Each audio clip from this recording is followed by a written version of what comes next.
In this video, I'll guide you through how to find the difference from a selected category in Tableau. Whether you're new to Tableau or just looking to enhance your data visualization skills, this tutorial will provide you with a simple yet effective way to compare categories dynamically.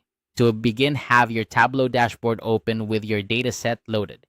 The first step is to right-click on your category field in the data pane. This field represents the data categories you want to analyze, such as product types, regions, or any other classification you've set up in your dataset. By right-clicking, you'll open a context menu where you'll select the option to create a new parameter.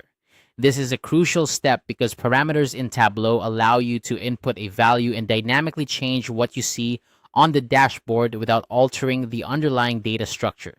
Once you click on Create Parameter, a dialog box will pop up. Here, you'll need to give your parameter a meaningful name. I recommend calling it Selected Category for clarity. Naming conventions are important in data visualization as they help keep your work organized and understandable, especially when sharing your workbook with others. In this dialog box, you'll notice that the list of values is automatically populated with your existing categories. This is a handy feature of Tableau that saves you time and ensures accuracy because it directly pulls the unique values from your data.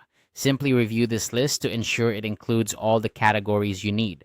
Once you're satisfied, click OK to create the parameter. Now that your parameter is set up, the next step is to make it visible on your dashboard, allowing you to interact with it. To do this, right-click on the newly created parameter in the data pane and select Show Parameter Control. This action will place a control on your worksheet, typically at the right-hand side of your dashboard. The parameter control is a drop-down menu that lets you select any category from your list.